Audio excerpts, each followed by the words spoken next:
What's up, YouTube?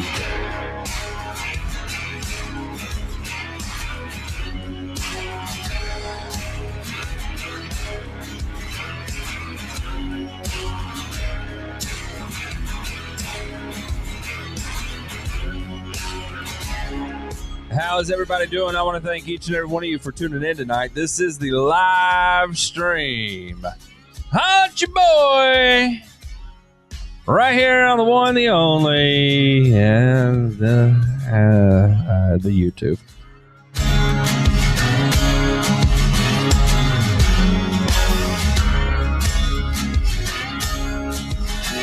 That's right, Ryan. Sometimes you got to tell them to stay in your lane.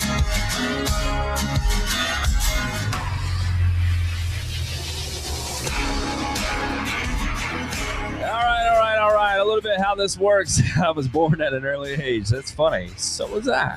A little bit how this works is this is the live stream, meaning you ask questions. I will do my best to provide answers. It's going to be an open format. We're going to have a general conversation. I want to help you make the best decision you can possibly make. So there, by and large, is how we're going to operate this way tonight. I'm going to have a few sound effects, maybe some other fun stuff going on in the background, but you never know. We'll just see how that ends up going. Can I speak to your manager?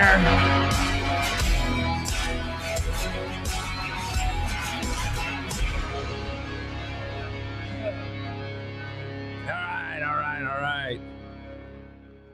Again, thank you everybody for tuning in tonight. This is the live stream, the lawn care help desk, the lawn care live stream, whatever you want it to be. I promise you can call it whatever you want. Now, I'm not going to be offended. Already the chats are starting rolling in. So like I was saying there, a little bit of how this works is Kenny, stop it. What are you doing? Stop. All right, so manager, please dab on it. Okay, so a little bit how this goes is you will ask questions. I will do my best to provide answers. Please understand that I am fallible. I do make mistakes. So if I misspeak, please forgive me. If you need to talk to my manager, I will give you his contact information. In fact, I'll tell you what you can do. You can reach out at turfsupradio.com and submit your complaints there. You would not be the only one. I promise. I've been getting a lot of those lately. So that's how this is going to work. So feel free to go ahead and start putting your questions in the chat, and I will get to them. Please understand that there is about a 1 minute delay between when I'm actually talking and when you see me talking versus when I'm actually talking. So I see the chat, but you're not going to hear me reply to it for at least 1 minute after the fact. There's a 1 minute delay. Then on the second piece of that is I answer the questions in first come, first serve. So meaning I will start at the top of the list and work all the way down to the bottom of the list. That's just how I do it. For right or wrong or whatever the case may be, if a super chat sneaks in and catches my attention, I may talk about that over some other things, because a lot of times those make me really uncomfortable. And so in order to move past the uncomfortableness of the situation, I go ahead and talk about it and just get it on out of the way. How about that? A couple of other things is also, if you haven't tuned in, you can check out every Monday through Friday from 4 to 6 p.m. I'm on Turfs Up Radio. On Monday, we have Pick the Doc's Brain, where literally we have the Green Doc come on and Ray graciously gives his time to us to a deep dive in on some topics. Of course, those are user submitted topics as well. We've done all kinds of fun things about foliar rates of absorption, foliar efficiencies, fertilizer efficiencies, all kinds of fun stuff we've talked about, even the white papers, the red papers on herbicides. So some pretty interesting stuff we covered there. If you haven't checked it out, I highly recommend you do it, turfsupradio.com. Also, if you'd like to learn a little bit more about me, who I am, where I'm from, all that fun stuff, I have a fertilizer manufacturing company. Myself and a partner of mine, John Borden, developed the CRRP technology behind the products of Carbon Earth, and you can check those out right there at carbonearth.co. One of the new things we have added to the website, if you haven't seen it, we have a program list now where you can see different programs, from hybrid programs to warm season, liquid lawn care, all kinds of fun stuff. And if you didn't know, we now have a full line of liquid lawn care products as well. My favorite admin is here. Toby Howard is here. That's what I'm talking about. So I know we are all in a safe space today. Yay! Wait. Wait. There it is. There it is. Maybe I should pull this back up so I can see when I hit the buttons to make sure I hit the right ones, right? 3 cheers for Toby Howard. Thank you for being here, sir. We appreciate your service. Thank you for your service. All right, now I'm going to move into that part of the show I like to call the roll call. So big shout out to Izzy, the lawn addict, was the first one in. Congratulations, good sir. Glad you're here. I saw you confirm over in the Discord. Somebody saying the sound sounds a bit off. I can tell you with the sound right now, I am dropping some frames. I think we may be having some issues on the old YouTube server. Yeah. I'm looking around here. Bit rates are coming in a little low. We're trying to get those bit rates up. I've got a lot of drop frames right now, so that's probably what's going on. I have to say, what are you doing, Trent Burns? A.K. Carter.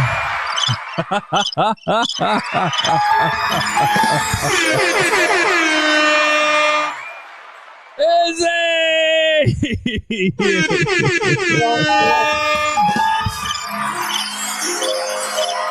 All right, that's enough. That's enough.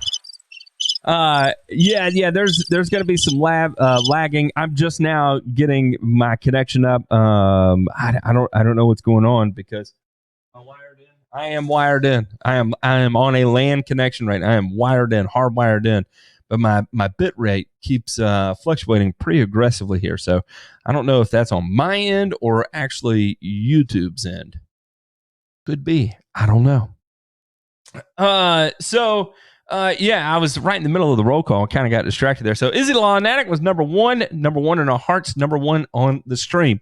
Kevin Shepard, what's up, big dude? Schaefer's Lawn Care Property Maintenance, Mr. Loyal with the radio hat in here. That's what I'm talking about. John Teague is in here. Thank you for your service, sir. One of the fine veterans that is tuned in today, and a personal friend of mine. Thank you for your service, John T. It's Lawn and Poppin' with Seti Mag. What's up, dude? How's everything going your way, good sir? Glad to see you here as well. The Lawn Stripes is here. Michael Dominique, Aldo Beltran, Dan Blue Ball. Man, we got some new names in here. That's what I'm talking about. A-Dog 3336, Ryan Schultz, Cloak Gamer, J Farm, Jordan. What are you doing, Mr. Farmer? Nicholas Polio, Playground to Sound, Tim Bennett, Ryan Cruz, Part-Time Lawn. Hey, it ain't part-time. It's always number one in your heart, right? That means it's full-time. Spitfire's here. Tim Sandvik is here. Trent Burns is tearing it up. He's paving the way for all of us. Clark Van Meter, how are you, good sir? B. Willis is in the yes. Camilo Ovella, APAP Canarf. I love saying it like that. I can't help it. The NWGA Bermuda Lawn here. That's what I'm talking about. Let's see who else we got.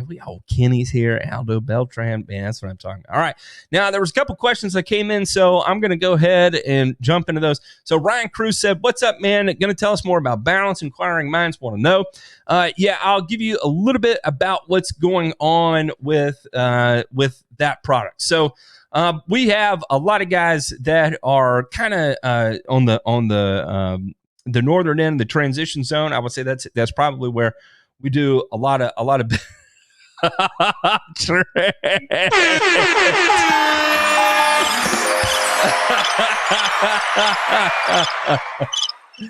boy, it's getting spicy in here.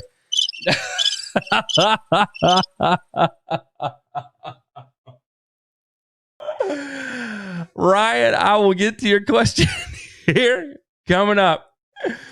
So about this product, it's a 1648, and what we're putting on it is our proprietary technology we call Xenar, right? And Xenar is a combination of number one, a wetting agent, number two, a combination of manganese and zinc, and number three, also amino acid peptide content as well. And the way it's been formulated is that we can coat a blended fertilizer on it. We're going to have a little bit of content coming out about it. If you want to read about it right now, what you can do, you can actually go to our website on carbonearth.co and look at one of the new granulars we have that are released right now, like K-Stance, for instance, and you're going to see some of the studies we did with Xenar technology. And so I'll go ahead and throw a link there in the chat if you feel like taking a look at it. So anyway, yeah, and the whole idea behind it was just to do something for the guys in that area, and a 1648's a nice, easy going analysis to fit that kind of area. And we didn't want it to be too overly slow release because in my opinion, there's no real reason to make it release over 8 or 10 weeks because most people aren't treating lawns on 8 or 10 week intervals. So yeah, so it's going to be between about a 6 and an 8 week release. That way you can get down good particles per square inch at 4 pounds per thousand, and get a good application right there. It's going to be full of miners as well too. So in this product, we're actually going to have a fair amount of iron, manganese, magnesium, zinc, yeah, and actually some silica content as well. So should be a unique little take on fertilizer. It's going to be different. There's not really any 1648 granulars out there that have silica in it. So it should produce some pretty interesting visual response in that regard as well. We've been playing around with it for quite a while now. So it's been fun. We've had a good time with it. We like the results we're getting from it, so we feel confident in going ahead and releasing it now. All right, let's see. Anybody else doing Carbon X with the Earthway bag seeder? Oh man, I haven't used one of those in a while. I used to use those all the time, though. All the time. Although I hope I answered your questions about the 1648 there. I'll be posting up a label really soon, maybe even tonight. There's just a couple things we want to monitor on it.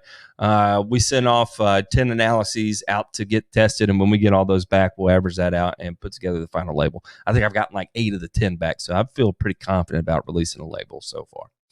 Let's see. What else do we got? Bermuda Lawn, North Carolina. Do PGR, specifically T-Nex, slow down foliar absorption, iron, nitrogen, etc.? No, they do not slow down foliar absorption. You have to remember, it also, T-Nex comes with an in-can surfactant, so a lot of times it can actually speed up absorption. Maybe not speed up, but enhance the efficiency of the absorption. So I would definitely not say it slows it down at all. If you're not seeing a response when you apply it in combination with T-Nex, the reason why is that inherently growth regulator, specifically T-Nex, does cause a bit of discoloration, especially the closer you get to the upper end of that label rate. A bronzing effect is what you'll see.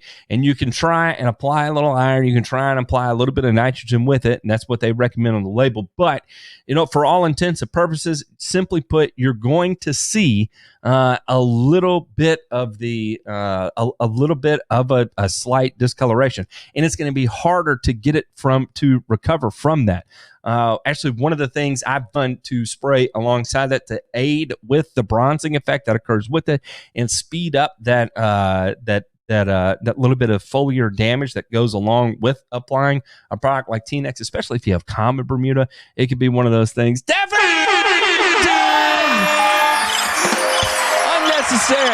unnecessary. Thank you. One of the things you can do is apply. One of the things I use actually is MFT, and I usually run on the higher spectrum of the MFT product, where I'll run it even at like a gallon per acre, something like that, a high rate of it, and that tends to mask any of the damage that I could potentially get from the PGRs in a very big way. It kind of skips that whole first week of discoloration you get after application. And that's going at the higher rates. And you have to remember, too, you may not be experiencing that. Bermuda Lawn, North Carolina, I'm running a totally different PGR program and something I would not recommend for the faint of heart anyway. I'll have some pictures coming out of that, too. I was going to do a 28-day kind of before and after, but that's kind of turned into, I forgot to film on the 28-day mark. So I'm going to do it on the 45-day. I'm going to do a 45-day before and after where I started, where I am now. What are you doing, Trent? What are you doing? Trent, I'm gonna get to this later in the show. I promise. There's a couple things I want to address with it, and anyway, I will get to that later in the show. B. Willis said I turned in a turfs up 3 times last week. That's what I'm talking about. Kyle Schaff said suggestions on a good fungicide to rotate with Headway. I tell you what, NC State has a brown patch guide that is fantastic, and you can take a look at it there, the fungicides that have the highest efficacy rate, and choose which ones you want to use in rotation. Now, remember, check the labels on some of these, because some of these are not labeled for residential turf. But in terms of a comprehensive list of different products you can apply, I just went ahead and I sent you the link. Check those out. There's a lot of great information in there that you can choose from. Can we pan for gold tonight? You got me, sir. You got me. Thank you, Mark. Thank you.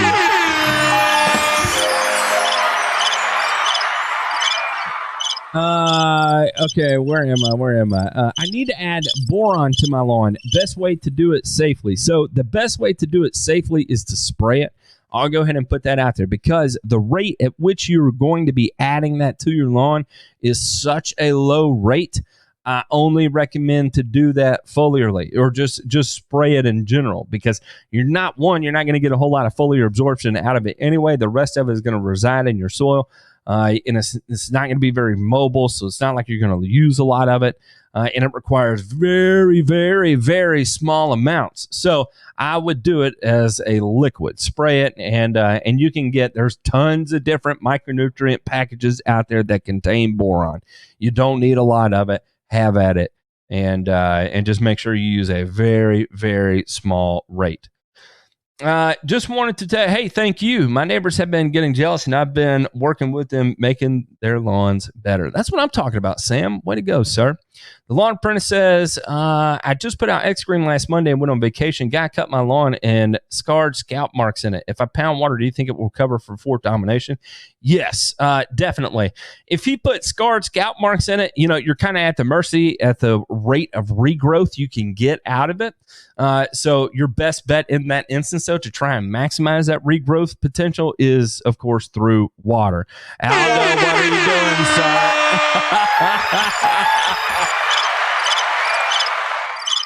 I'm telling you, I have the best viewers on all of YouTube. I don't care what anybody says.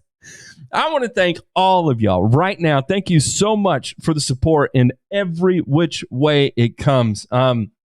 it gets a little bit stressful for me at times. Trying to work-life balance is just it's just difficult.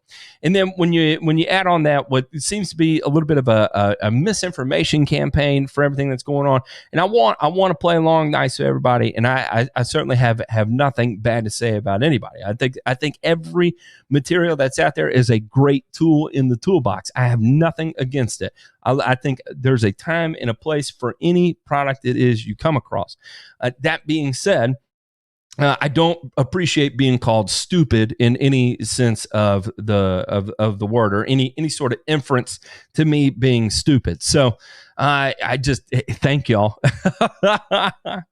Thank you. It makes me feel a little better, even though I try so hard not to lose my temper at times. And I know I get a little bit silly on the radio.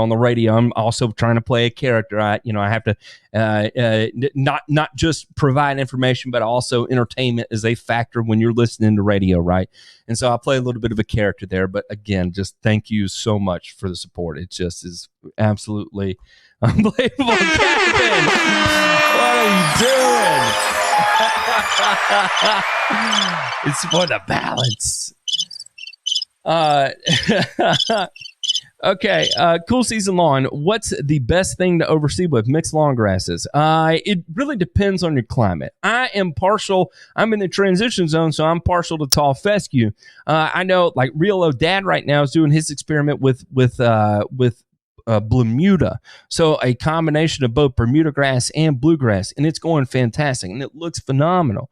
So that may be an option for you. If you're in the Northwest or in the desert area, then you're going to be better off with probably Kentucky bluegrass if you're in the upper altitude areas. If you're in lower altitude areas with higher heat, then Bermuda grass is going to be better for you. So you've got a cool season lawn, but I need a little bit more information. So chances are, what I would do is I would look at what's growing best in your lawn for the biggest duration of the year, or even a neighbor's lawn, and see what they're growing and looks best for the majority of the year. And whatever that is, then that's what I would pick, because more than likely that's going to be what is best suited for your area.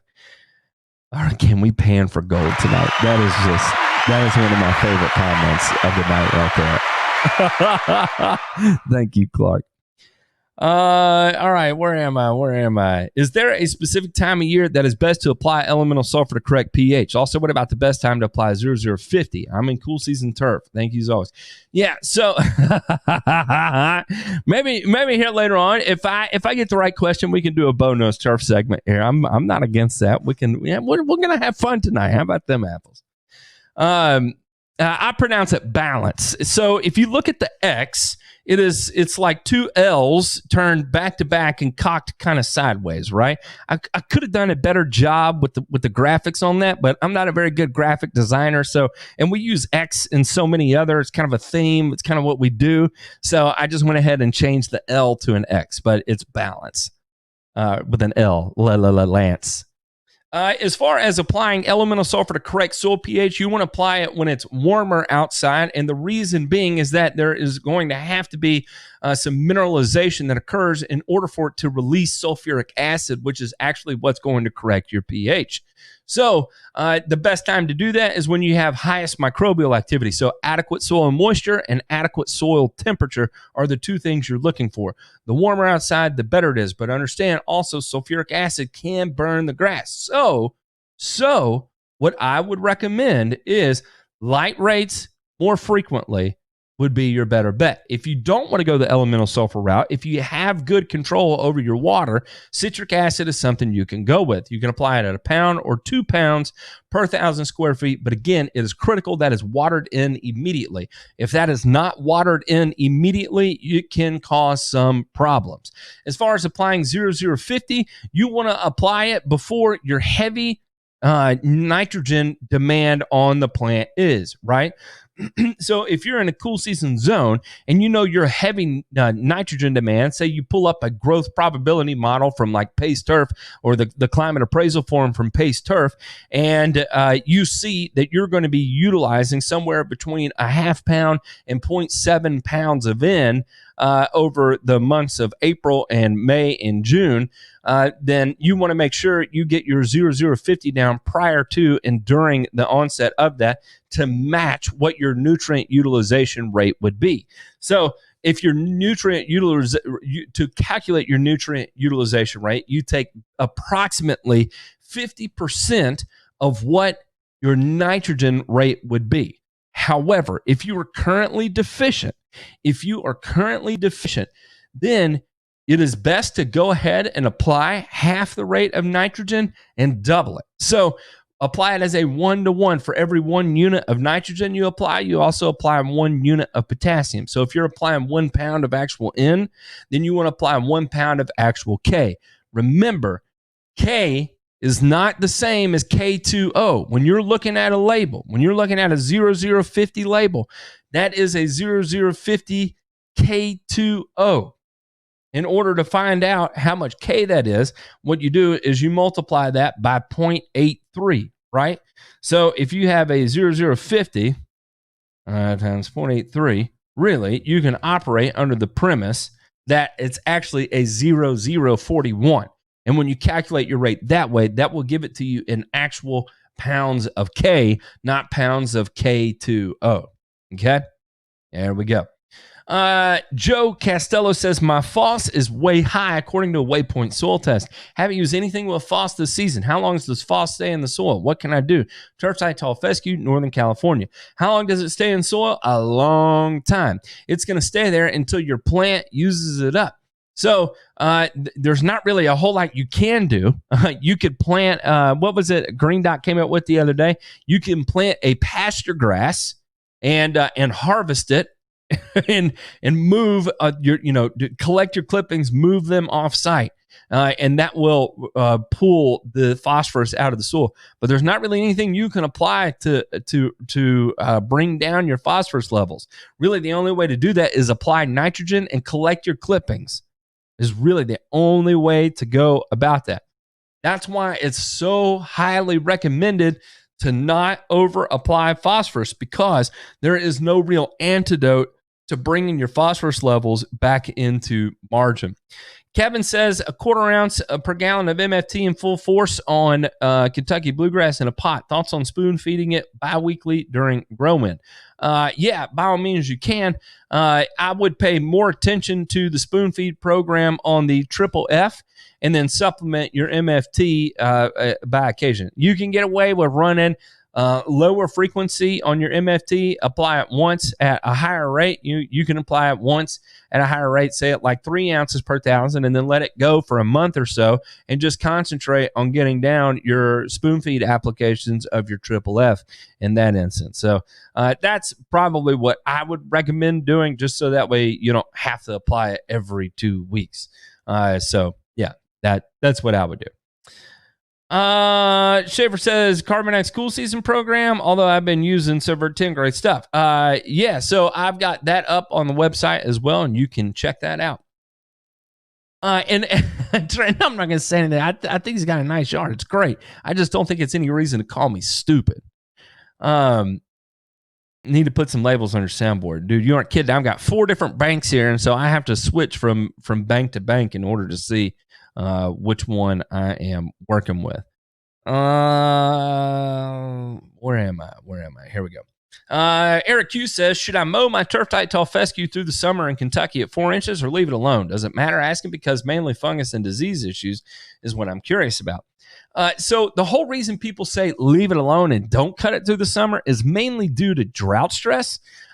Cutting it at 4 inches is, you've got turf type tall fescue. It's genetically predisposed to prefer a higher height of cut. So it's not like you're encouraging disease by keeping it at 4 inches. You certainly can keep it at 4 inches.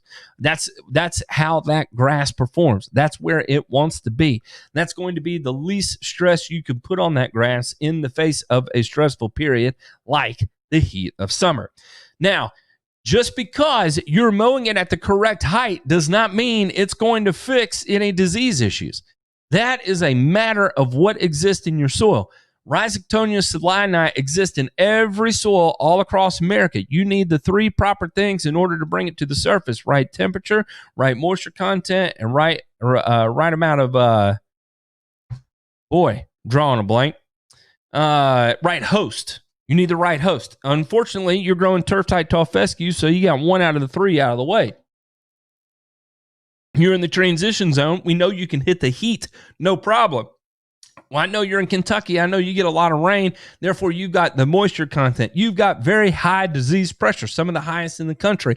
So just because you keep it at 4 inches doesn't mean you're going to fix anything to do with that disease issue. Unfortunately, it's one of the things that you may just have to handle it. Scott Newman says, my expansion tank on my water heater is leaking. How do I fix it? So chances are the bladder in your expansion tank has failed. And if it's leaking due to the failure of that bladder, you got to go ahead and replace it. It's a simple fix. It's only $20, $30, something like that. Get you a new expansion tank, slap it on, call it good.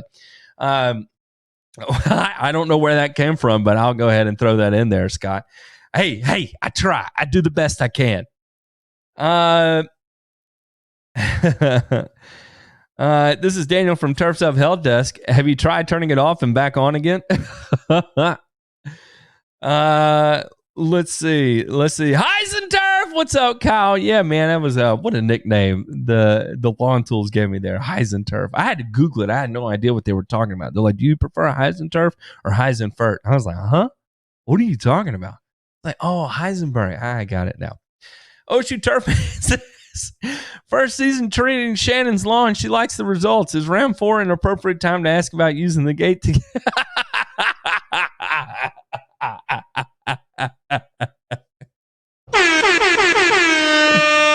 Yes. Gary Evans says, how long does sulfentrazone or halosulfuron methyl need to be on the leaves and nutsedge to have an effect? Rating every other day here in Williamsburg, VA. Don't want to waste an application. So typically halosulfuron, I believe, is going to be like 4 hours. I believe it says so on the label. I cannot recall off the top of my head. I think it's 4 hours. For sulfentrazone, I would say about the same thing. Actually, not even that long. I would say closer to about an hour to 2 hours, you're going to be rain fast. Again, consult both those labels. If you don't see it on a sulfentrazone 4L label, then check a ProSedge label or check a Dismiss label. And there is a section, I believe, about rain fastness. Mark Taylor says, I have a client with Dallas grass and cool season turf. How many applications of Pilex do you think I should expect to make to see solid results? I would expect 3 applications minimum to see solid results. That's just the nature of it. Dallas grass is a very, very aggressive weed. Not really anything you can do about it other than pound it. I was talking to Ray about it on the radio station. I told him what I used to do was 1 milliliter per gallon per 1,000 square feet when I was treating Dallas grass in cool season turf. And I would hammer it at the first sign of recovery from the previous application. Normally, 3 applications is what I would recommend. A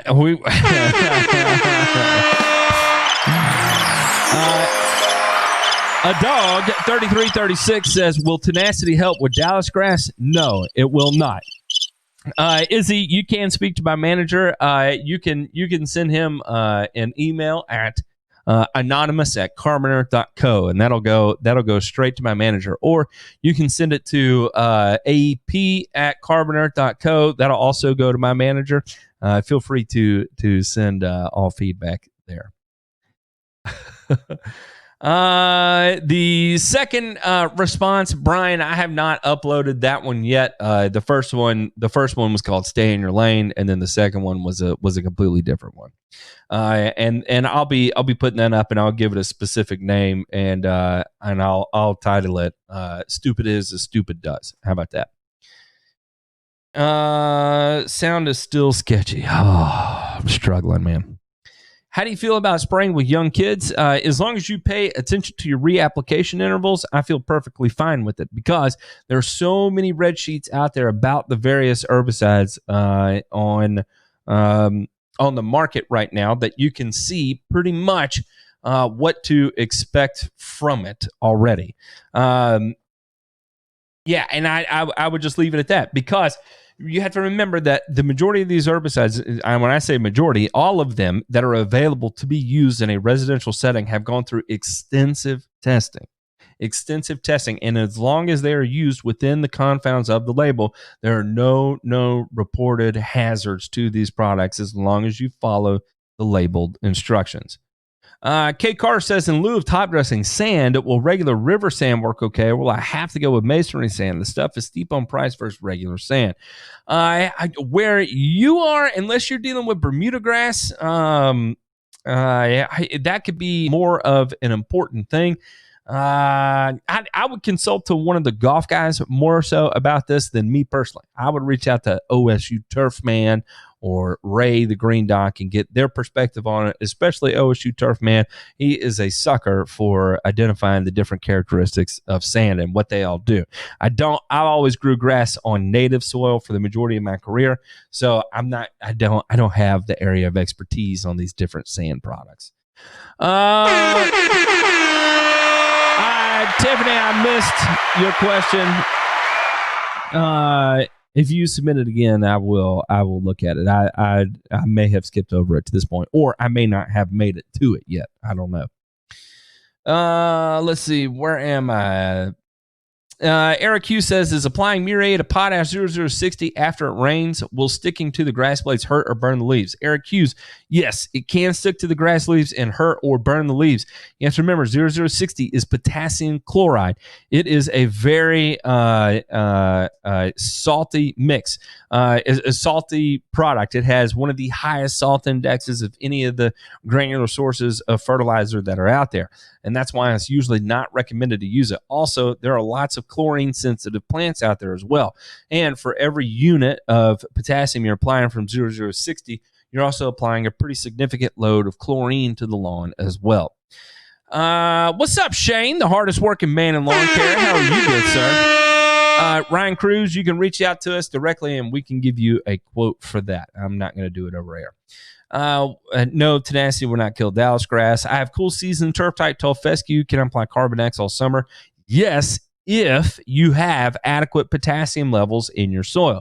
If you do not, then I would recommend applying something to balance out those potassium levels, like an 818 or a K-Stance, or even the Stress X to bring your potassium levels up. Remember, it requires N, P, and K to grow grass. Nick says, hey, Matt, great to hear the help desk live again this week. Question, I put an app of Bifin IT down in the lawn and then unexpected rain occurred. How soon can I redo that application? There is a reapplication interval on the label. I believe it is 14 days. I think you have to wait 14 days before you can make your reapplication. But consult the label. I'm going off the top of my head, and I may be totally wrong on that. Let's see. Jeremy said, I put down X-Green 818, watered in a little bit, then 8 hours later it rained 2 inches. Due to the small pearl size, did it wash away? I know bare spots, yes, but lawn is decently thick. I wouldn't worry too much about it. I would say give it a couple weeks and see if you start to get any color response. If you don't, then no, it didn't wash away and you'll be fine. Can you go over the Venturi nozzle you and Green Doc use, and if it's advisable to pair that with an AI tip? No, it is not. It is designed when you use the Venturi nozzle. The whole premise behind using the Venturi nozzle is when you cannot use an AI nozzle. It turns a non-AI nozzle into an AI nozzle. The whole reason we were doing that is because I was using a flood jet nozzle on a Permagreen, and we were looking at shrinking this the particle size distribution that comes from the flood jet. We wanted a tighter PSD on the droplet sizes that come from that nozzle, hence why we used the Venturi. If you're already using an AI tip, it's not going to do you any benefit to put an AI tip on an AI body, right? So you can't make an AI tip any more AI unless you feel like spraying literal bubbles. I'm in Ohio, clay soil, tall fescue. What would you recommend to level top dress, soil or sand? Have a company that sells top dress material, 70% soil, 20% compost, and 10% sand. If you're trying to truly level, I would use sand. Where am I? Right here. My wife's brother's cousin friends once called me this, so I would like to be called Dr. T. Burns. Look, I laid it and made it.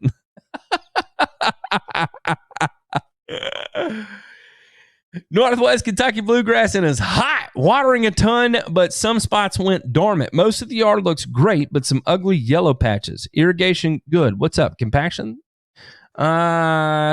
So chances are, just with the amount of heat you're facing, that could be causing it. The other thing too is Kentucky bluegrass also gets summer patch. It could be summer patch. So the easiest way to test it is go and take a knife and drive it into the ground and see what kind of penetration you can get into the hard ground. That's the easiest way to tell. If you can't penetrate into the ground, then you know it's actually not necessarily a compaction issue. It's probably a hydrophobicity issue, and a wetting agent would help you out. If you cannot drive it, if you can drive it into the ground, then it's probably a disease issue. Johnny Palmer says, I'm currently using X-Green for the summer months and spraying down some humic and seaweed. Good job. Izzy Lawnetic said, applied X-Oil to the outside street lawn yesterday, and today I went over the entire lawn with Carbon XDL with 2.5 per thousand for my summer app. There you go. Jonathan Brothers, no, sir, I do not. ProTech guy says, can I put down lime in the summer? Yes, absolutely, you can. Lime is going to be a little different than elemental sulfur, so totally different deal there. You're buffering out free hydrogen in the soil. You can do that at any time. Ty P said, did they ever come out with an herbicide for Bermuda and St. Augustine? Your best bet in something like that is running a combination of ethofumicate in combination with atrazine would be your best bet.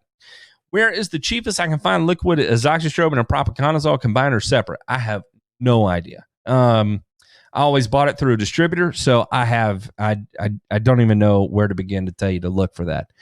How much chicken feed am I supposed to throw down with Carbon X? Don't do that. And there's a simple reason why I'm telling you not to do that is because, one, it's silly. And if you think I'm making this up, that it's silly, call Anderson's and get their standpoint on it as well. What are you doing, Russia?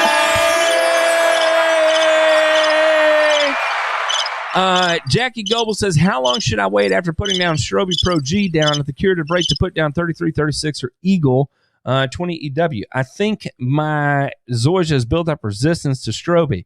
I would not put down Strobe as a granular ever. I don't like granular fungicides at all, ever, never, not my thing. I don't trust it, not into it at all. So I would apply them both at the same time as a liquid with either 3336 or Eagle in combination with your Strobe. Or an even better bet would be running Strobe, 3336, and Eagle all in conjunction. Tiffany said, talk to me about the liming effects of carbon and how carbon products can reverse that effect and actually help make your lawn more acidic. It's not really going to make your lawn more acidic, a carbon effect is.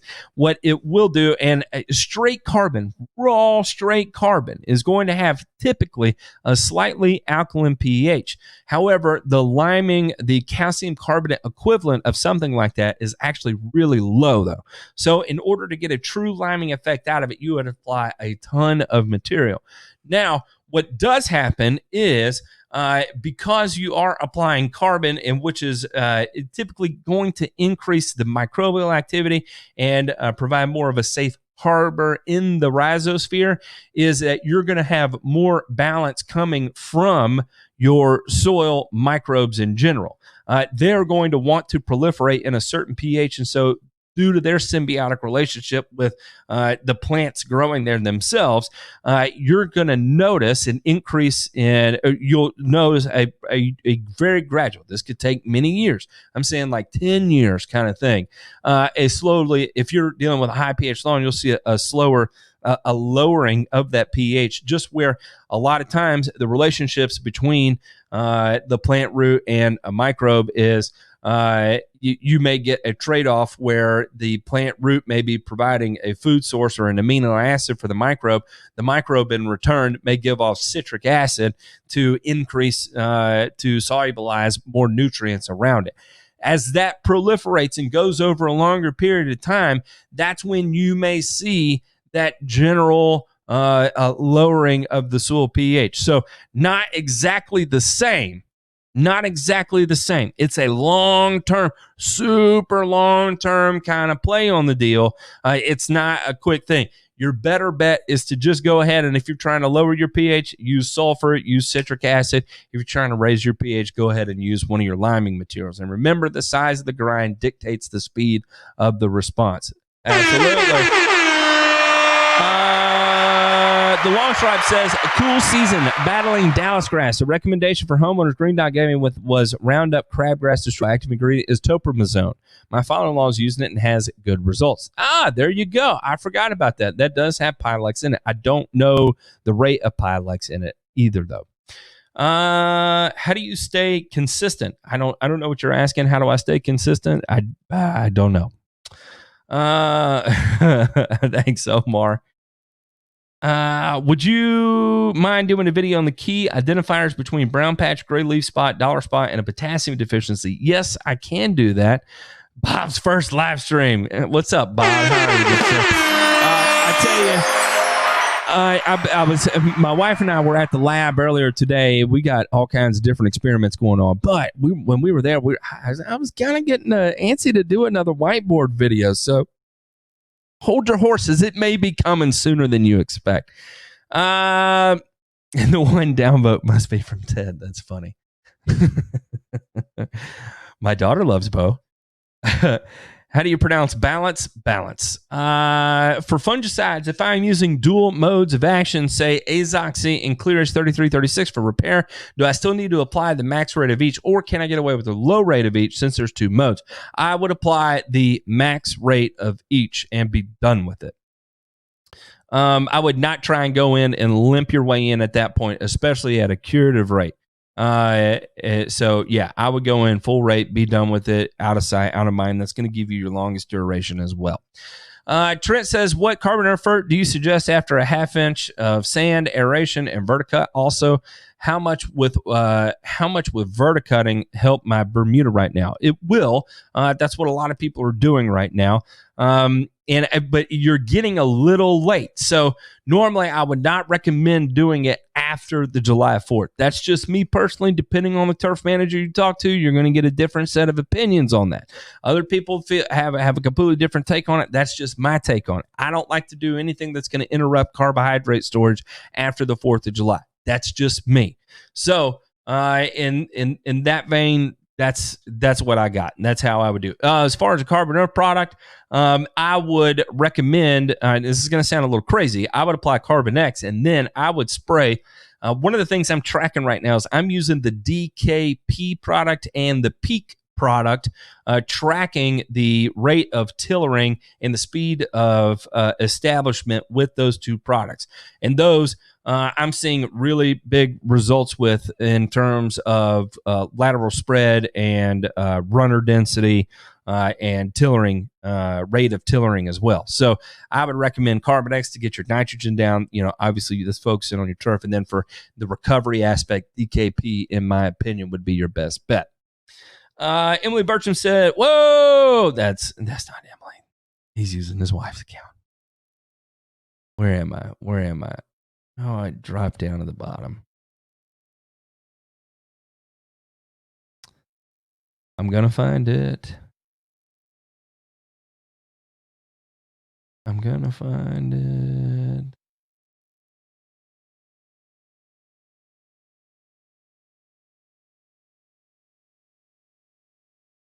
Oh, here it is. Could you speak on foliar iron? How much you need per acre to see green up? So it depends, right? Like it depends on your soil pH. It depends on all kinds of different things that are going on. If you're applying it just foliarly, typically of just a straight foliar iron, 3 ounces per thousand all the way up to 8 ounces per thousand are going to be good. Really anything over 3 ounces per thousand, you're bypassing the majority of the leaf tissue at that point, and the rest of it is being taken up through the root system. So there you go. After about a gallon per acre, you're not and using adequate nozzle and stuff to make sure you're actually coating the leaf and so on and so forth. Anyway, after about a gallon per acre, the rest of it is being absorbed through the root system, and that'll kind of tell you to pick your source there. I know you know what I'm talking about, Kyle, so there you go. What's up, Andes? How are you, good sir? Oh, and the other thing, Kyle, too, is remember, due to the formulation of iron, remember certain formulations are going to struggle with foliar uptake versus others as well, also. What's up, Andes? Papa said, cool season turf, mainly Kentucky bluegrass and fescue. Thoughts on adding molasses as a sugar source to feed the soil microbes? So there's been more and more studies coming out about that, and it's not really showing a whole lot of anything actually happening, because once you get to a certain soil temperature and you get to a certain moisture content in the soil, you're going to be about as high as you can possibly get on microbial activity. So providing a sugar source in that point isn't really going to do a whole lot for you. Now, if you're trying to get a jump start on that in early spring or something of the sort, then by all means you can do that. There was just another study that came out that was measuring actual thatch decomposition through the application of molasses, and rates applied all the way up to 520 ounces per 1,000 square feet. And even then, the statistical significance of the results were actually very low. What are the most beneficial elements of Carbonex on St. Augustine, Middle Georgia? In Middle Georgia, with what you're dealing with on clay there, personally, I probably wouldn't put Carbonex on it. I would run X-Green for sure. 1, ammoniacal nitrogen. 2, sulfate of potash, low salt index. 3, relatively low phosphorus. 4, high in micronutrient content. So I would say, and so it's going to be a nice, gentle feed on that. You can run safely at higher rates of it as well too. So 4, 5, 6 pounds per 1,000 of something like X-Green on St. Augustine, Middle Georgia would be kind of wanging there, Mr. Dorsey. Omar Garcia said, what's the most north you've seen warm season grass? I'm in central Indiana and 90 consistently in the summer. My yard faces west, so it takes a beating. Thinking of giving it a go on the sidewalk. There are lots of people that manage some of the newer Bermuda grass varieties up in Columbus, Ohio. So I wouldn't have see anything weird about you being in central Indiana and having a Tahoma 31 or something like that. I think you'd be fine. Ty P says, thoughts on high-end turf versus AstroTurf the next rough 5 years. I don't see it actually being an issue, because there's more and more data coming out regarding player safety on AstroTurf. Also, if you look at it from a water purity standpoint, if you look at it from a temperature standpoint, and 3, and you look at it from a carbon sequestration standpoint, it makes no sense why anybody would have AstroTurf compared to real turf. What it comes down to is that there are great salespeople out there, and the allure of low maintenance really drives. But you can look at university research, specifically University of Tennessee just did a big $200 million study alongside with Nike on this, and showed that even the best technologies out there for AstroTurf today still has almost double the probability of getting a concussion from the same height fall as compared to turf grass. Can you put your live stream videos in a large playlist for me, please? Andy, I think I can do that. I'll figure out how to do that. Eric Kincaid said, how often can you roll your own head away before rotating with a third frac group? Is there a third frac group for melting out? So if you're dealing with a true leaf spot melting out, yeah, there's going to be one. So the big 3 that you're going to see in residential lawn care are going to be, of course, the strobilurins, your DMIs, and then the third would be like the Cleary's 3336, the whatever the active ingredient is in Cleary's 3336. I'm drawing a blank. I'm looking on this sheet here, and I'm not seeing it. Anyway, there you go.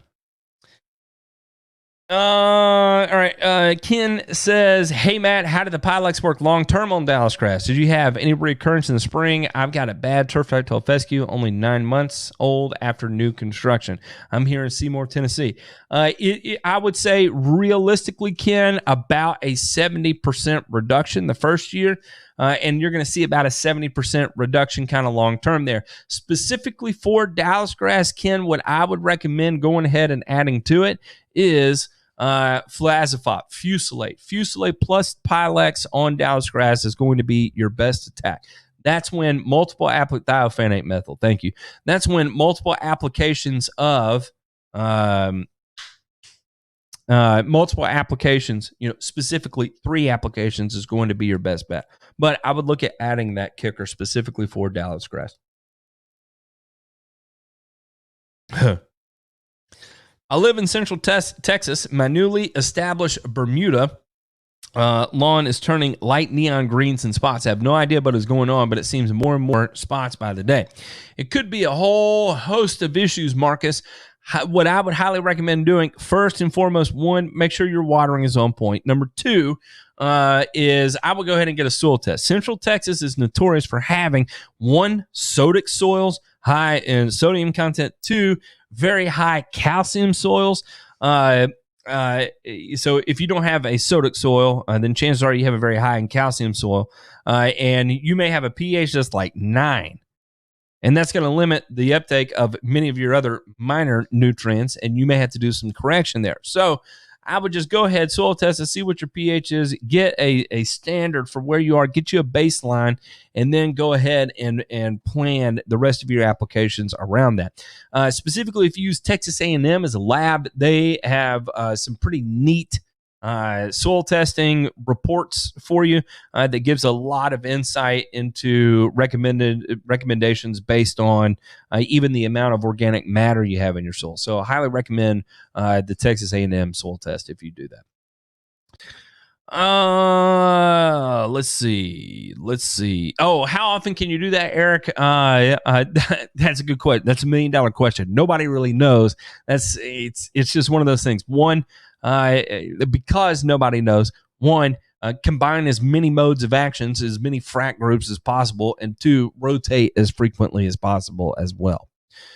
What's up, CD Andrews? How are you, good sir?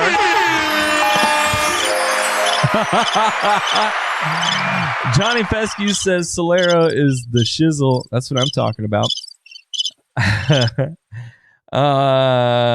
Greg said, mid-Tennessee turf-tight tall fescue, is it better to break the 1/3 rule during the summer when I don't have irrigation, or continue to mow to prevent breaking the 1/3 rule?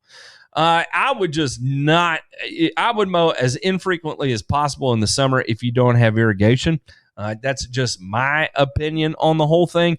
What I normally do is I'll just let it go until I see rain in the forecast. Then I'll get out there, mow it, let it get rained on, let it recover that way. So it may get up to 8 inches. I think Pete's done a few videos on it. It's kind of some interesting stuff, the way he takes it on there. Let's see. Having trouble with black medic and sorrel. I've used a basic 3-weight. That's not going to work. So Johnny Moe, what are you doing, man? What's up, dude?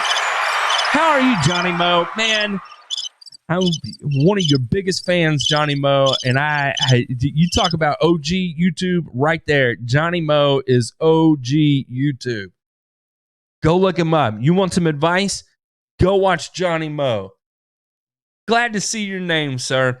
Okay, so what I would recommend is catching a day or spray early in the morning when you're on the lower temperature spectrum. So when you're in your, you say your first thing in the morning, 7 o'clock, 8 o'clock in the morning, get out then and make your application when your temperature is only 75, 76 degrees. Or wait till late in the day when the sun's starting to set. If you got a long day and you've been out cut until 8 o'clock. And you can swing by that property and the temperatures dip back down in the upper 70s, something like that. Make your application then. So it's not as important as that how high it's going to be that day as it is time of your application, if that helps. That's right. Sure Power is another option as well. Good call there, Mr. Burcham. Asami, my wife said, happy belated Father's Day to all the fathers there. Thank you for your hard work. My wife giving a shout out to all the dads out there. Always hearing about salt index. Can't find a good source for fault index of different inputs. Have one. So normally what I would do is type in like potassium chloride salt index. And usually it'll pull up a chart right here. So and Spectrum Analytics has one that says calculating salt index, and it lists a few products right here. So Ben, I will tag you and post that link for you as well. So some of the highest ones here. Let's see. Potassium chloride is up there. If we look at some of the liquid products, UAN is going to be pretty high. Let's see. Phosphoric acid is going to be decently high. Potassium thiosulfate is going to be wicked high. So there you go. Cindy!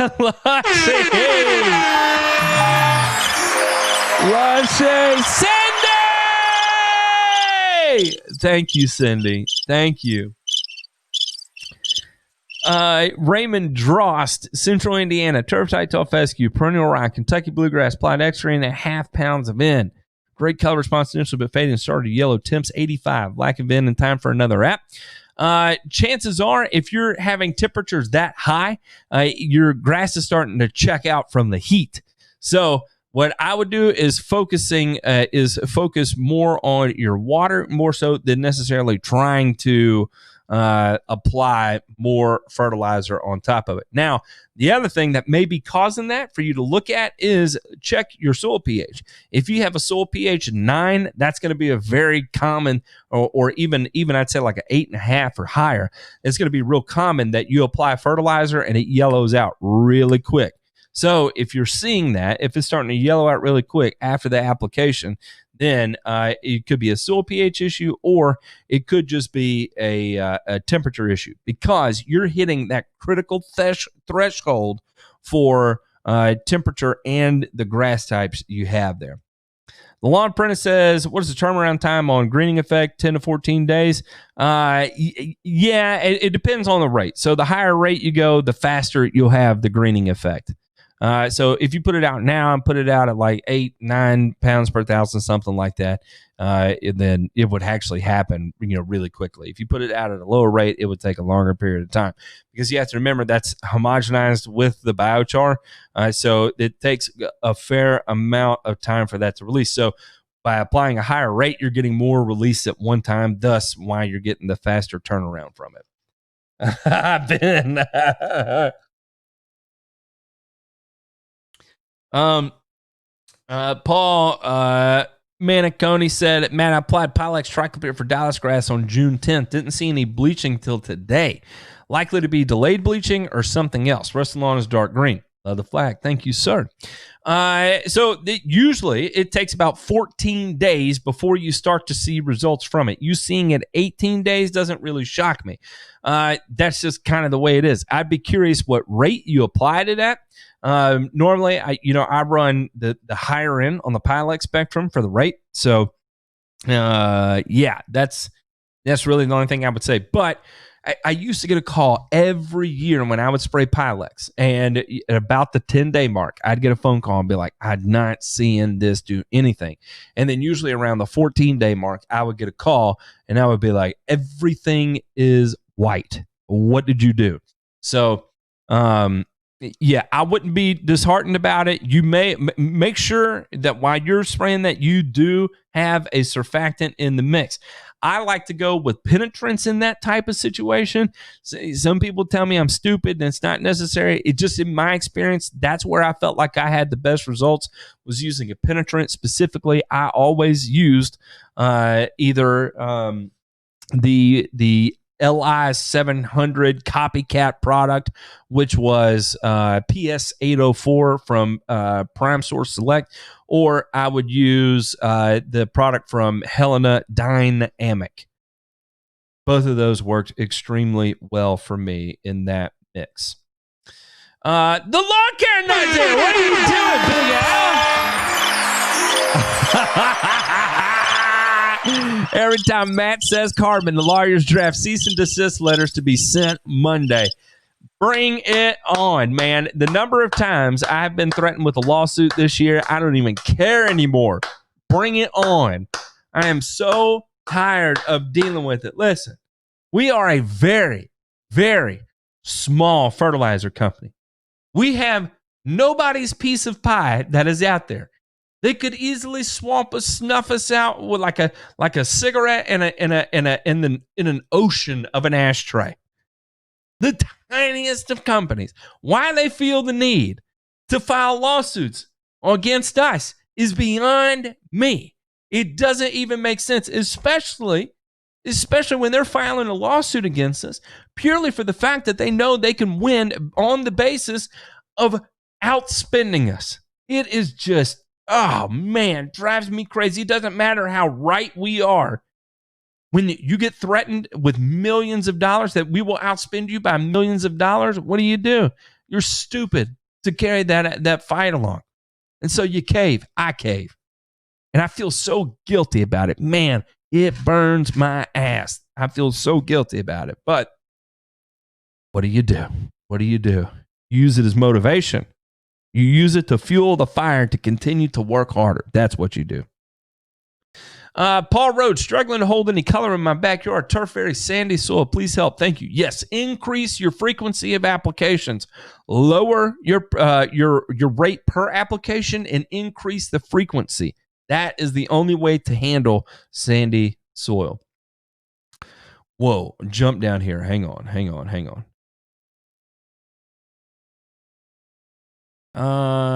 Okay. Craig Stafford said best methods and products for planting Yukon Bermuda seed. One, you don't want to bury your seed too much at all. So remember, don't go out there and put a half an inch of top dressing material over your Bermuda seed. Two, remember your Bermuda seed is going to like a little bit of moisture as well. There you go. We got sued because they said that Carbon Pro G, they said that Carbon X Pro was a ripoff of Carbon Pro G. Just the name. They said we stole their name by using Carbon X Pro. And they trademarked it about a month before we did, even though we released the product about 6 months before they did. It's stupid. It's silly. What do you do? I also like to listen to Stick Figure. Yes!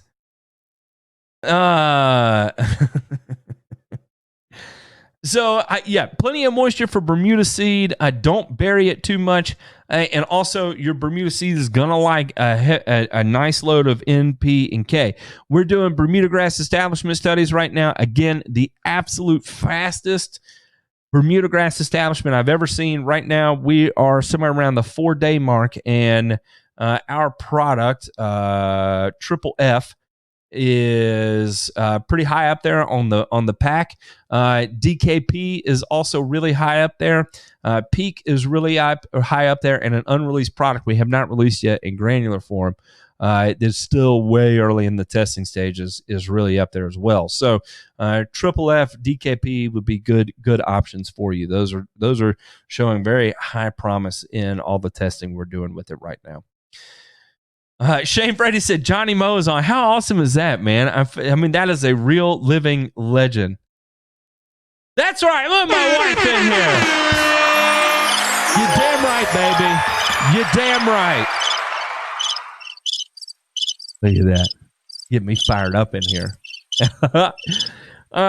John A said, I applied Pythium, and propiconazole, but still have browning grass. Any suggestions? Wait, you think you have Pythium and you applied propiconazole? Propiconazole is not a good option for Pythium. If you have Pythium, you want to apply a better suited fungicide for it. So the one I like is mefenoxam, but that is not even the best. So hang on one second. What unnecessary. So here is another chart from NC State. John A., I will tag you in this so you at least have that information for Pythium control. Thoughts in on Bifin XT. Thoughts on the 60-game MLB season. I don't like baseball, so I'm sorry. I'm un-American in that sense. Not a big baseball guy. I love going to games. Totally into that. Not a big deal there. Love going to games. But I don't like to watch it on TV. And listen, I'll tell you how hypocritical it is, because I love watching golf. I love watching tennis. I like even watching hockey. I even like watching soccer. When I can't watch baseball, it doesn't make any sense. It's a mental thing with me. I'm a weirdo. Thoughts on Bifin XT? Bifenthrin, in my opinion, is no longer effective. That's just my opinion. That's all I got to say about that. Lushy said, I believe AstroTurf causes injury. My youngest son lost his ACL to AstroTurf. Yes, there are lots of different dynamics there that can cause problems. So I do not like AstroTurf for that, along with other reasons as well. Andrew King says, coming out of New York temps, high 80s, thoughts on applying a low nitrogen fertilizer or micronutrient application on my irrigated ryegrass lawns? Yes, I think that's a good idea. What I would do, Andrew, is make sure it's balanced, right? So just for safety's sake and given the heat, I would make sure you're applying, for every 1 unit of nitrogen, you're also applying 1 unit of potassium, and then add your micronutrients on top of it, and you're going to be good to go. What are the biggest challenges I'm going to have seeding a compadre zoysia lawn in North Texas during July with extremely high alkaline soil and 100-degree heat? The hardest part is just going to be the water aspect. If you can keep it wet to get it going, then you'll be good to go. The hardest part is just going to be maintaining soil moisture. So if you do want to use something like that, would be a good one to use something like peat moss, or Hydrotane would be a great product for that. Get down some Hydrotane, anything to help hold on to as much soil moisture as possible will give you your best bet. Lambert, what's up, dude? Can nutsedge actually be eliminated, or are we just suppressing it every year? Yes, it can, but you have to remember that there are probably going to be tons of nutlets in the soil surface. So you're only going to see a portion of them germinated at a time. And yes, you can eliminate those that germinate, but chances are that you've got hundreds of thousands of them in your soil. Just expect it to be a year-over-year tough deal. The TAMU rocker, speaking of Texas A&M University, in Houston, Texas, I've got the St. Augustine mean and green, blowing and going. How often should I apply liquid iron to keep up the color as the real summer approaches? One, you have to remember, iron is just kind of a temporary Band-Aid type of deal. Also, if you want to maximize the output out of your iron, make sure your NPK is in effect as well, too. Also, being in Texas and you're probably dealing with higher pH soils, I would also look at manganese as well. Manganese is going to be an important one, so I would balance out your micronutrients over a wider spectrum than just iron. And realistically, for micronutrient applications, if you're doing it to maintain color, 4 weeks is probably about as good as you can get out of it if you have adequate NPK applied alongside your micronutrient application. I hope that helps. Never heard of thiophanate? I know about fusilade. Yeah, I've lots of thiophanate methyl. I couldn't remember the name of Clear's 3336, though, the active. Can I mix Speed Zone and Sedgehammer for spot spraying on tall fescue? Yes, absolutely, you can. Whoa, we jumped down here. They're slimy. I mean, slimy lawyers and companies specialized in nonsense copyright trademark suits. Yeah. I can get fired up for it. Stephen Mass says, any tips for Nimblewell and Zoysia? I'm stumped. I always had good results running a combination of Monument combined with three-way. So that's what I ran. It's a pretty expensive mix, but it always worked really well for me. Some of the other ones, man, I wish Ray was in here. I'm sure Ray would have some other options for you too, but those are the ones I like. Ben Noack, got a steep hill in my front yard, faces south-southwest, having trouble getting fescue to harden off from fall seeding before summer hits. Didn't have peptide power last fall. Any other tips? No, unfortunately, your best bet in that type of situation, especially on a slope, again, this is where I think wetting agents would be just so critical for what you're trying to do. Maintaining adequate moisture is going to be the name of keeping that slope alive. The more it begins to dry out, also another thing I've noticed in southwest facing slopes also, it could just be a mental thing with me, but I could swear I have worse issues with grubs on those types of slopes than any other slope that's out there. So I just want to put that into your brain as well. What's up, Tiffany? Covet not the power of force, for it is weak in the heart of man. Lo, it is the whisper within that shall inspire desire to fight and topple the empire of your enemies. Those people suing you don't have the fans that you do. Well, thank you. It's one of those things that, boy, I gave the guy that called me a big earful though, and I hated it because I told him, I'm not mad at you. I'm mad about this situation and this conversation we're having right now. It's not against you personally, but unfortunately, you're the one who called me, so you have to bear the brunt of this. I watch Golf for the Grass. Daniel, that's funny. Thanks, Super 2A. Thank you, sir.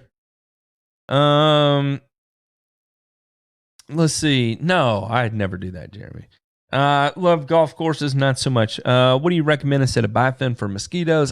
For mosquitoes, I would use a combination. I would probably use Demand CS and an IGR, an insect growth regulator. Like Nylar is one of the old ones that you could use. Also, if you want some speed knockdown there, you could also throw in some permethrin into the tank as well. That would be a good one. Another good one, just make sure you don't get it on your skin, is Tempo. Tempos would be a great product as well. Drop Dismiss NXT to awesome effect. Should I do a follow-up or wait until I see more nutsedge pop up? It depends on the rate at which you used. If you're trying to proactively go after the nutsedge, then yes, you do have to do a follow-up app. If I recall correctly, you would need to apply about 5.3 ounces per acre, 3 applications over a 12-week period to give you your best offense, your best defense against nutsedge. Steven, thank you, sir. Unnecessary.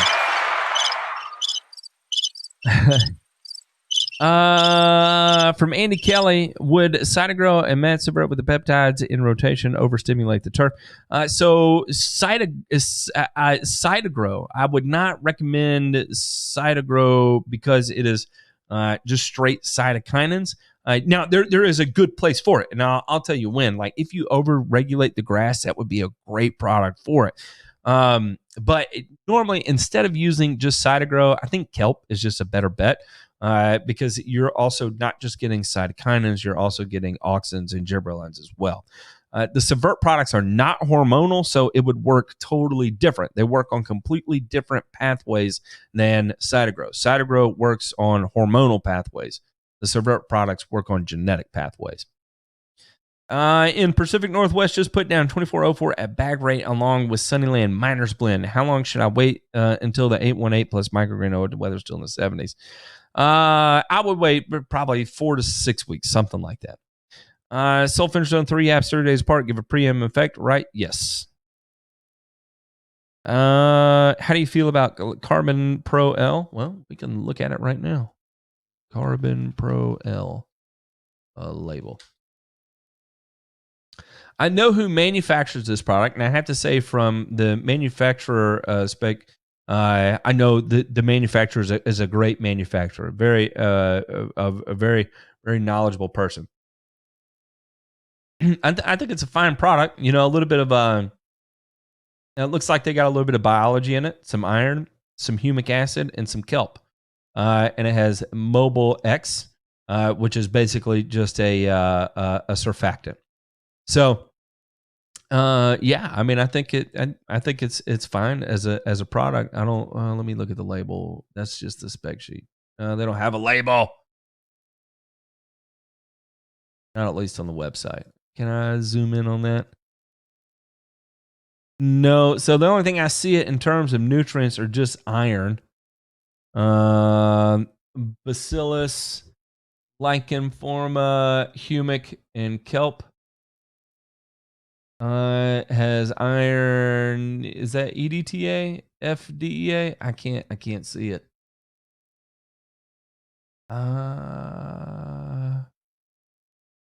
Yeah, I mean, I think it's fine. I'm not a big fan of applying biologicals. I've been studying a lot about them lately, though, and it's kind of one of those things that, depending on where you are in the country, you may only want to apply it once a year. If you're in other parts of the country, you may want to apply it 4 times a year. So there's a lot of my whole issue with using a biological like product like this is the label has to be incredibly specific based on where you are in the country and the composition of your soil. The composition of your soil will dictate what the reapplication of those microbiology, your beneficial organism will be. Because what happens is that if you over apply them in a soil and you do not have any natural predators to those beneficials, they can overpopulate. And then they can become cannibalistic in that sense, that they'll live off anything to survive, including even your nitrogen that you apply.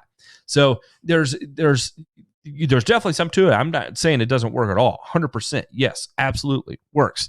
The thing is that I feel like there's still a lot of unknown specifically about the application interval and timing of that. I'm actually working with the manufacturer right now on beneficials to try and develop more of this understanding, and also to try and develop a very specific label in order to give the best results possible across a wide variety. Because what you may apply in Pennsylvania may be more similar to what somebody applies in Maine. But if you're in New York, that's going to be completely different than the way you apply it in Pennsylvania and in Maine. Or if you're in Ohio, that's going to be completely different than the way you apply it in Georgia. Does that make sense? So there's a lot there that needs to be unpacked. And I feel like to this point, the reason why biologicals have such a bad reputation is because the lack of specificity in applying it across a wide variety of instances. There needs to be more interaction from the label. I feel like more information from it. Can I tank mix Azoxy 2SC and Eagle together at the low rates? Yeah, you can. I would probably recommend the high rates, though. Where can you buy HydroSmart Titan in Tennessee or an equivalent? So for HydroSmart, I think the closest place you're going to be able to get it would be 10 Barge. You see this hat right here? 10 Barge. If you Google 10 Barge, they will be able to help you out with HydroSmart Titan. HydroSmart Titan is one of the best surfactants I've used, or wetting agents I've used. I'm playing around with some of it right now, and I got to say, I'm really impressed with what it's doing. If you're interested in a granular version of that, there is one that Landscape Supply sells out of Virginia. They distribute it out of there, but it's a granular version of the Titan. Have you ever heard of Armazon? It's supposed to be same active as Pylex. It's the ag version. I wouldn't recommend using the ag version, because if you get caught doing that, you can be in big doo-doo. Bermuda cut at 3 inches. Is this asking for problems such as disease, extra fertilizer costs, and water costs? Not necessarily, no. It's just, you have to understand it's not going to look like it's not going to look like what's the word I'm looking for? It's not going to look like golf course grass. How about that? You're going to have to employ a scalp at some point mid-season to bring down the height of your stems. So expect the scalp around the 4th of July. Bring it all the way down as low as you possibly can, just to cut down the length of the stem as much as possible. Because what will happen is that as you mow it, you're going to notice you cut off all the green with every mow. Aldo Beltran said, sand leveling my Bermuda this week. Should I fertilize before or after I have granular and liquid on hand? Pick your poison. Some people like to water before, fertilizer before. Some like to fertilize after. I don't think you're really going to see just a huge difference between the two. A-Dog said, put down half a bag of Carbon X and half a bag of Milo in the yard, and the two together kick ass. That's pretty cool. When did humic acid and root growth stimulators become big hitters in the grass industry? Within really the last 10 years. So the one that kind of gave credence to the whole thing is there was a study by Virginia Tech that kind of gave a rundown on the different biostimulants, and it showed that specifically, as far as for root growth stimulation, that if you combined humic with kelp, they perform much better than just humic or just kelp. And so that kind of became the new standard for that whole class of biostimulants. And then further, that study also identified that you want to apply about 2 weeks prior to the onset of stress and every 2 weeks through the duration of the stress period in order to maximize the result out of it. If you fail to follow that kind of timeline there, then ultimately you would lose the performance aspect of it. But it at least gave some confines on how to work with that product. So realistically though, it's been around for a lot longer than that. Even back in my college days when I was out spraying golf greens, we were playing with both of those as well. So it's been around for a long, long time. And that's been, we're talking 14 years ago, 13 years ago, something like that. Moneybee says, yeah, maybe one day. Aldo said, is it best to apply T-Nex at my desired height of cut or taller or lower? You're kind of getting into semantics there. Just remember, it's going to be absorbed through the foliage. So spray it to green grass, and that's going to be what really the only thing you need to worry about. Section could have screens with YouTube videos showing our products and education. What? I don't understand. That's only remember. Have you used PGF? I heard lawn care. That's just right about it. I haven't used it. Definitely want to try it. Does it make a difference? It's called Season or something. I'm in New Jersey. Yes, it's just a 1648, and it's got a little bit of a methylene urea in it. Not really anything magical there. I'm going to be establishing a new lawn. Is there any role for no-till? Yeah, there's absolutely zero reason whatsoever, Lazarus, to till the lawn. Zero reason. If you want to clean it out, you can fallow it just as a bare ground with glyphosate alone. Zero reason to till it. Zero reason, and you're going to get the exact same result either way. All right, everybody, I have finally made it to the end of the chat. It only took an hour and 23 minutes, but we did it. I want to thank everybody, each and every one of you, for tuning in today. For those of you that are playing along at home, I've not done a whiteboard, not with specific herbicides, because there's way too many variables for me to go into that, Johnny Fescue. But I have done a video on adjuvants specifically and kind of explain what the different ones do. And then I make the determination on which one I want to do based on the mode of action of each individual herbicide. All right, everybody, thank you so much for tuning in. Don't forget, tomorrow at 4 p.m., tune in at TurfsUpRadio.com. All right, everybody, y'all have a good evening. We will holler at you later.